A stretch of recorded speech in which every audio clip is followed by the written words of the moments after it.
છે જીરુના પાક વિશેની. જીરુના પાકને હવે બચાવવું ખૂબ જરૂરી છે, કેમ કે અત્યારે હજુ પણ ચરમીનો એટેક છે કે એને કે જોવા મળી રહ્યો છે, અને અત્યારે જે હવામાન છે આ પ્રકારે ચરમીનું પ્રમાણ વધવાની શક્યતાઓ છે. તો જીરુમાં હવે શું કાળજી લેવી જોઈએ? સૌપ્રથમ તો આપણે જણાવી દઉં કે આ વર્ષે જે શિયાળા દરમિયાન જે આપણે અલગ અલગ જે પાકનું વાવેતર કરતા હોય એમાં જીરુના પાકનું વાવેતર છે એ મોટા પ્રમાણમાં ગુજરાતના અલગ અલગ જિલ્લાઓમાં જે જોવા મળ્યું હતું. હવે એની અંદર શરૂઆતથી જે આપણે અલગ અલગ પ્રકારની જે ફૂગ હતી એ જોવા મળતી હતી, એમાં પણ કાળી ચરમી છે છેલ્લા લગભગ 1-1.5 મહિનાથી જીરુના પાકમાં અલગ અલગ જોવા મળે છે. જો કે કાળી ચરમી છે એટલી ભયંકર હોય છે કે જો સમયસર એનો ઈલાજ કરવામાં ન આવે તો સંપૂર્ણ પાક નષ્ટ જતો હોય છે. એની અંદર જોવા જઈએ તો આપણે અલગ અલગ જે સારા કન્ટેનરનો છંટકાવ કરીને ઘણા બધા ખેડૂત ભાઈઓ છે ચરમીનો કંટ્રોલ કર્યો હતો.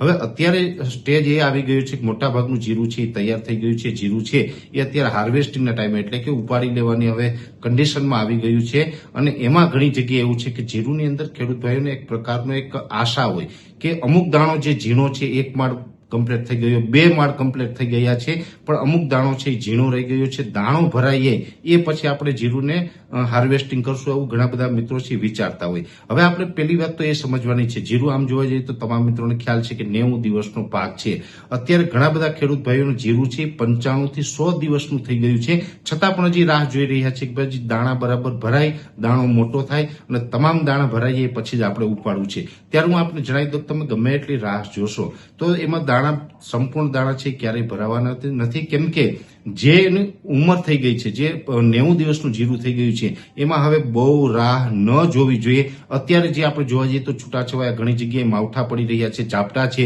ઝાકળનું વાતાવરણ છે.